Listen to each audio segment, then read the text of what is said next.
this episode of Zero Hour, I'm going to do something a little bit different and look at one of the greatest metal bands of all time who really need no introduction. So here we go. Metallica were quite possibly my favourite band as a 13 to 16-year-old and have remained in contention for that title in the 30 or so years since. Yep, I'm a boomer apparently, and I am fairly opinionated regarding their post-1991 albums, gravitating more towards their peak era thrash metal albums of the 1980s, but I'll try to be fair and reasonable. We'll see how it goes.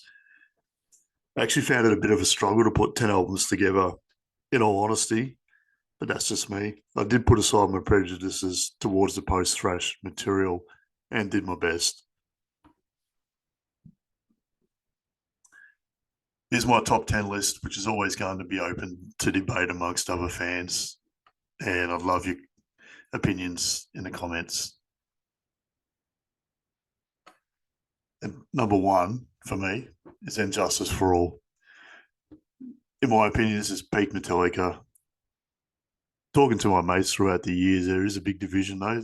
Some having no interest in anything post Master of Puppets, being of the belief that Justice is just too formulaic and predictable. Personally, I think that's what makes it such a good overall album though. Being honest, I rank this in my top 10 list of all-time albums by anyone, and have played the shit out of it so many times that I've had to buy additional copies after wearing it out. To me, this album has no bad songs or filler tracks. It just goes full beast mode from track one until the end.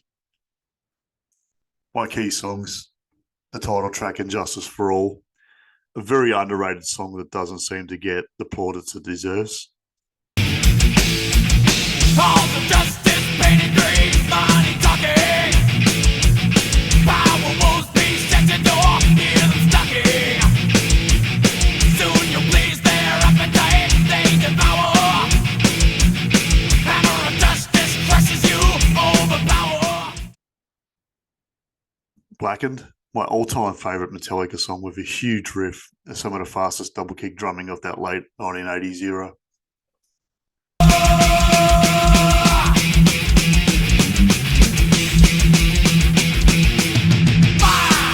Begin with the dance of the dead. Blackened is the end. To begin with the dance of the dead. Color will blacken. Dyer's Eve. Like the other two I already mentioned, this one is pure speed metal, mega mood swings, and just gets in your face when it needs you to take notice.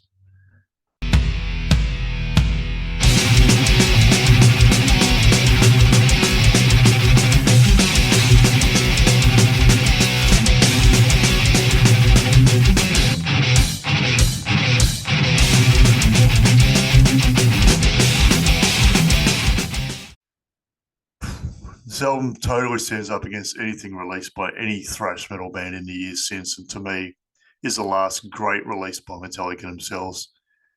If you get a chance to listen to a remastered version with the bass turned up, do it. You won't be disappointed. Number two, Ride the Lightning. This is my actual favourite album, but I docked it a point for one song. I'm not going to tell you which one. You can work that out yourself. A bit of background history is that this was the first ever Metallica album I listened to when I was just about to turn 13. I had a mate who was a couple of years older than me, and after I asked him to introduce me to some metal albums that weren't being played on the radio in my town, which was pretty much everything, we put on a vinyl version of this one, and the rest, as they say, is history. Right from the first sounds of that badass riff in Fight Fire with Fire, I was hooked. As I said initially, I've docked it a point for Escape there. I said it. It just doesn't do it for me. Never has. Shit happens. My key songs, Fight Fire with Fire, in my opinion, one of the most iconic thrash metal songs ever written. I may be biased because I launched my love of the genre, but let's face it, it has everything from a killer riff to blistering solos and an epic chorus. It even has a modern style breakdown, which was something a bit different back then. Fight fire with fire. Ending is near. Fight fire with fire. Bursting with fear. You'll so die.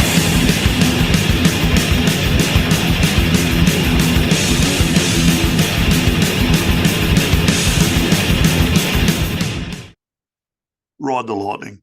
If not for anything else, the opening of this track is literally amazing. One of my go-to songs that I need to pump myself up before doing something that takes me out of my comfort zone.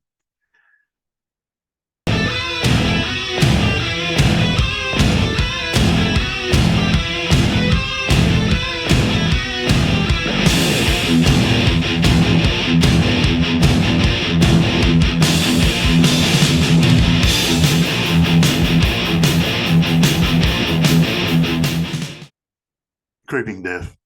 Pound for pound, this is one of the most well-written metal songs of all time. I don't even need to tell you why. If you've listened to it in its entirety, you already know what I'm talking about.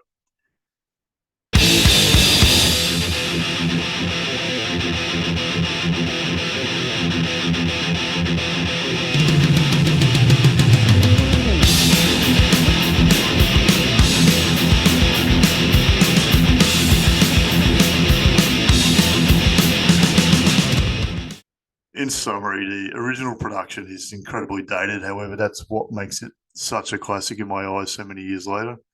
The writing structure, riffs, and themes are still as relevant in today's metal scene as they were nearly 40 years ago when the album was released. Number 3, Kill 'Em All.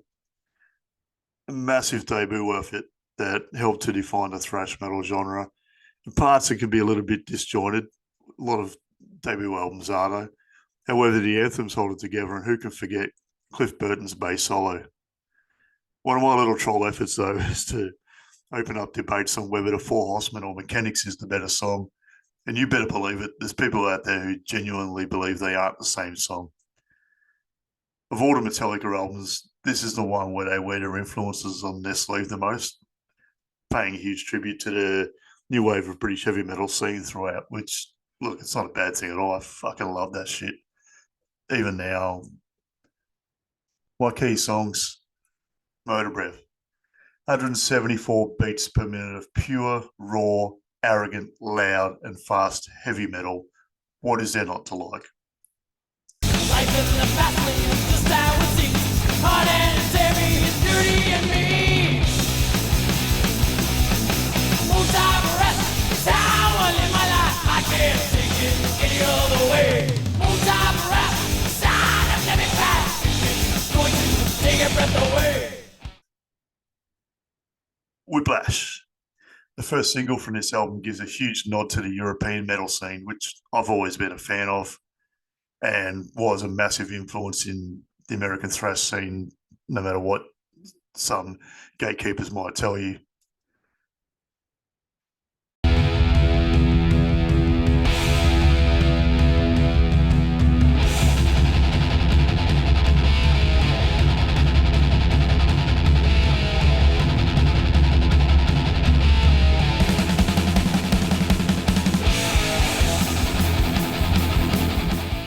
Four Horsemen, tempo changes, mood swings, zigzagging riffs, and an overall feel that differs from the rest of the album. Possibly due to Mustaine's influence, possibly not. Either way, it's one of my favourite songs by the band, and seems to be for most people as well.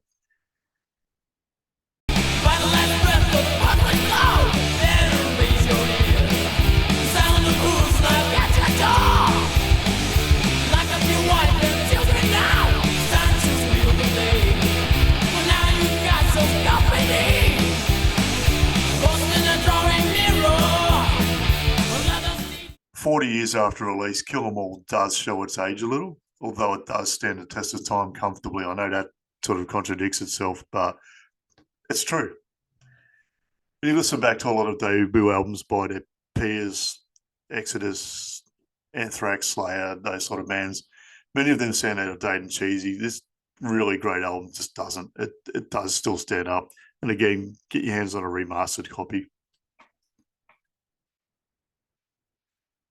This is the one I'm sure you've been waiting for me to put at number 1, but it's not. It's at number 4, Master of Puppets. Look, overall, it's a better album than Kill 'Em All. 99.99999% of the album I love. But I've docked 2 points because for whatever reason, and I can't explain it, I've never really been a lover of the title track.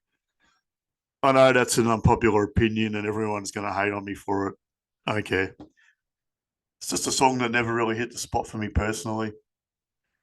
This album as a whole, though, is a masterpiece of heavy metal that breaks down all subgenres and at the time set a standard by which all others must follow.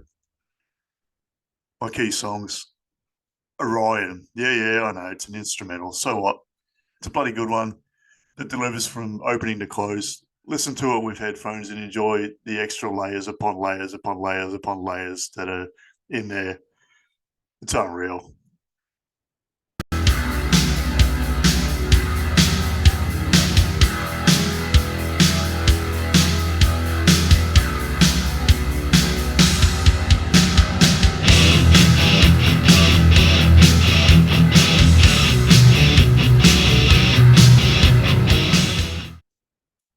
Battery. Brutal, raw, fast, in your face. What else is there to say when words just won't do? Just fucking listen to the song and you'll hear it.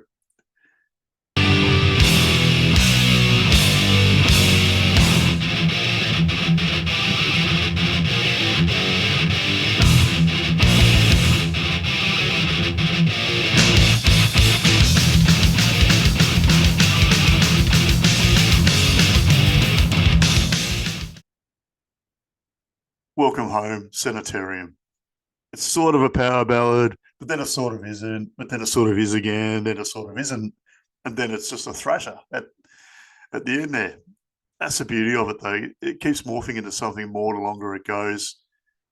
And in my opinion, it's as good a song as one and better than Fade to Black. Make of that what you will.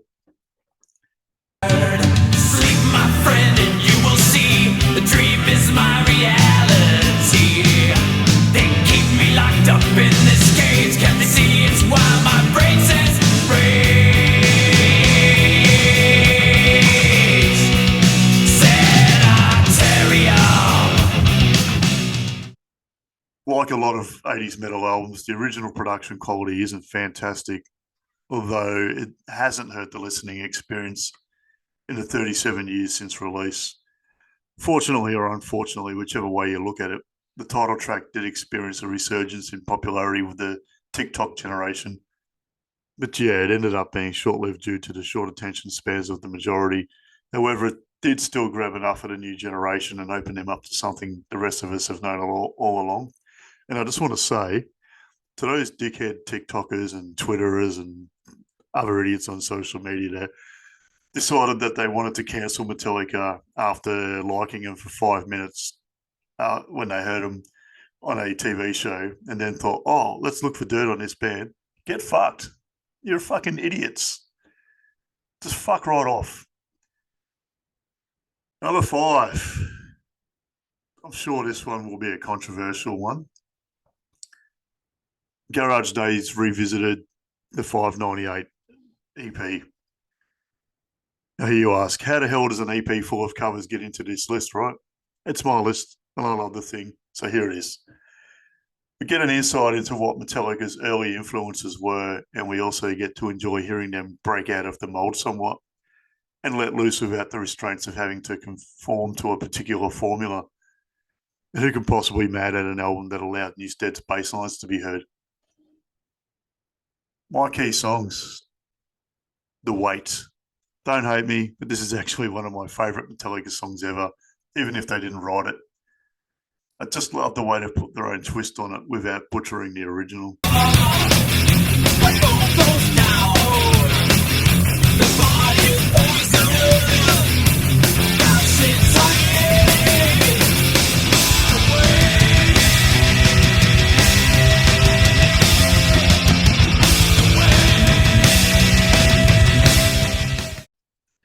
The Small Hours, another favourite of mine, with its spooky opening and gradual build-up to what clearly influenced their initial style.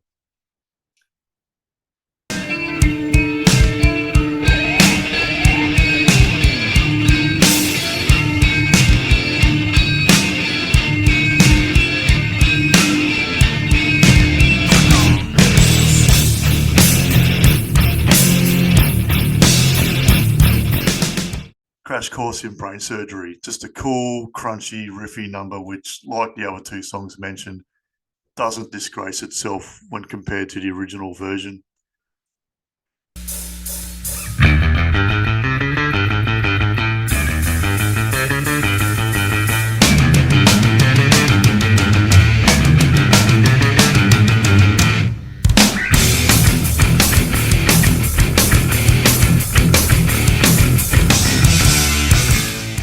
Metallica have always been unafraid to explore cover versions, and it's something they do extremely well, probably better than most other artists out there, in my opinion. What I like, which I've mentioned a couple of times, is the way they put their own spin on things, but still give a huge nod to the original, and in some cases enhance particular songs. Number 6, Metallica, also known as the Black Album. I remember when this came out, the hype preceding it was huge, and my anticipation was over the top.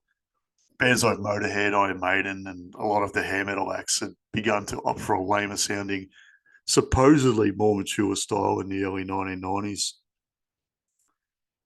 My wish was for Metallica to ignore what everyone else was doing and continue on their brutal way, which they ultimately didn't do at the time. I did sit up until after midnight on a school night to listen to a track by track launch on Triple J just before it was officially released. Yeah, I know Triple J did play metal back then, surprisingly, compared to what the shit they play now. But while it wasn't what I expected, it didn't hurt my ears too much either. Kind of made sense that they'd try and take on the grunge explosion head first. In hindsight now, though, 30 years later, beyond a small handful of songs, I find the majority of it forgettable and lacking in longevity. My key songs, sad but true, was kind of hanging on to the old Metallica by a little thread while departing from it in equal parts. Still a big fat riff and hasn't aged as much as some others.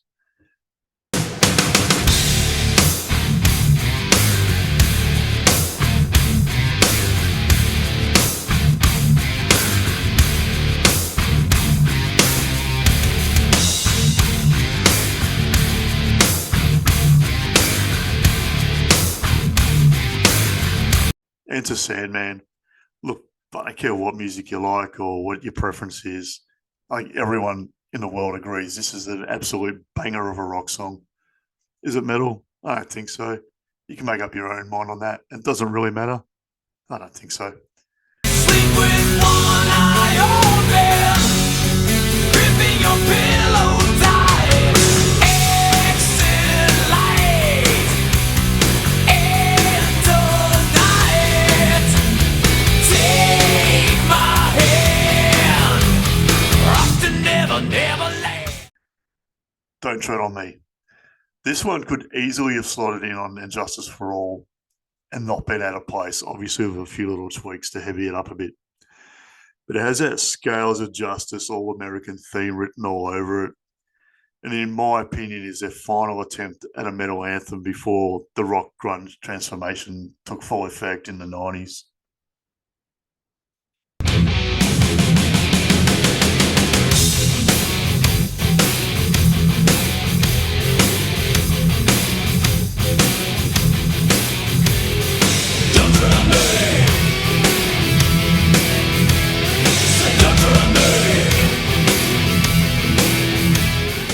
Number 7, Saint Anger. Yeah, I know everyone's going to disagree with me on that.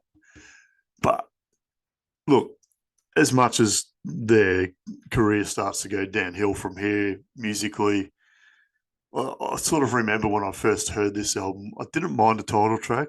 I still kind of like it. The rest is, yeah, it's just not good. I mean, it's not bad. It's just not good compared to everything else before it.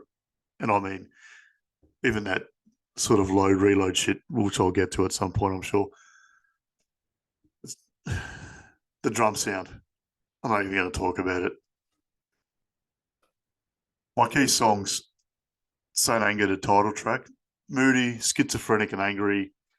Not by any stretch the band's best ever song, but I feel it still holds up okay 20 years on. And to be honest, when I saw the video clip for it the first time, I actually thought to myself, yeah, listening to this on the radio, I thought it was about being in prison. So the video clip really does fit. I know I'm clutching at straws here, but oh well, fuck it. He never gets respect. Saint anger on my neck. You flush it out. You flush it out. Saint anger on my neck. You flush it out. You flush it out. He never gets respect. Some kind of monster. I had to search around for another song to mention, despite not really liking any of the others. This one was recommended by a mate of mine who loves it, so yeah, here it is.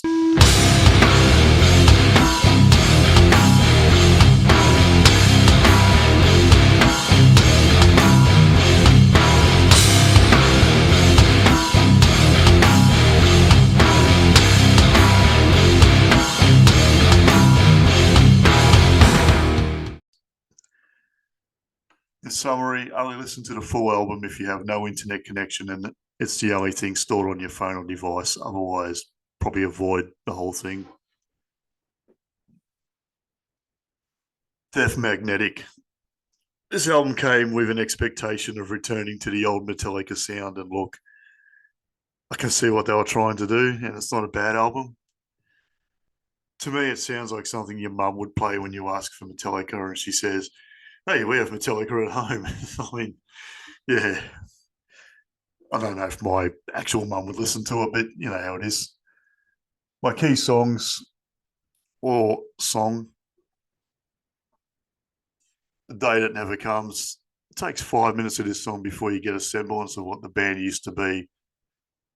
But it only really lasted 2 minutes more, and that's it. It's all gone again.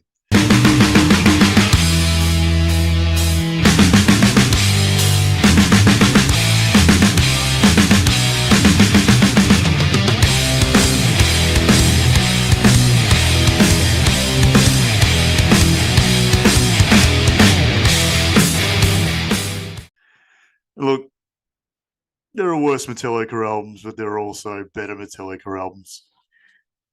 If you just came on board after hearing them on Stranger Things, this album might interest you, and I use the word might very loosely. Number 9, Load. Not really my cup of tea, but I need 10 for the list, right? It's not an entirely bad album in essence, particularly when you stack it up against what else was in the mainstream rock scene of the time. Which, I mean, yeah, FM radio was pretty fucking shit at the time. Hasn't gotten any better since either. Metallica were never a mainstream rock band prior to this, though, and it didn't sit well with most existing fans. However, new fans absolutely soaked it up like sponges and did enough to encourage a follow-up Part 2 album that showed how far they dropped into the musical abyss. My key songs, and these two aren't too bad, actually, to be honest. Until It Sleeps and Hero of the Day, they're both certified 90s rock bangers, really good hard rock songs that get the job done. Definitely timeless FM radio classics, but to me, it's not Metallica. I run, but it stays right by my side.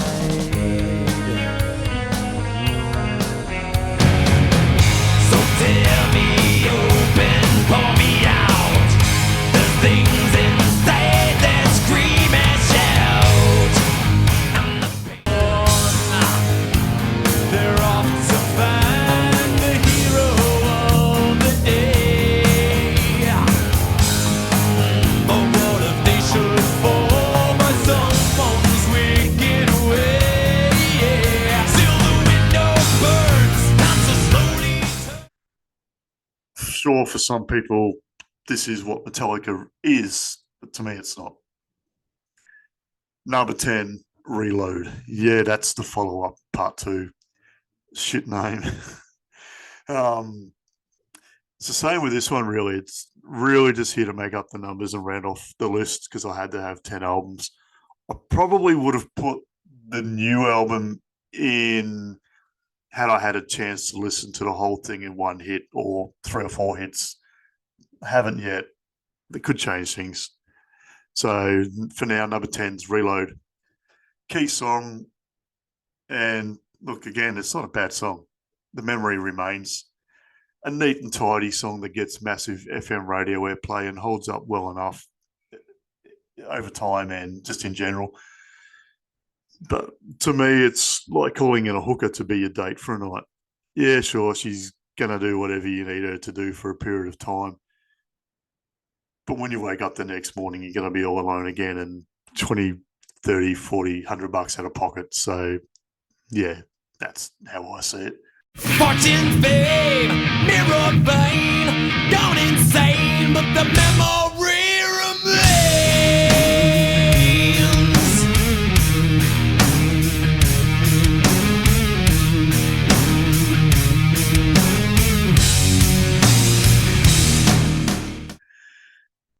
All right, well, there you have it. That's my top 10 Metallica albums list. What did you think?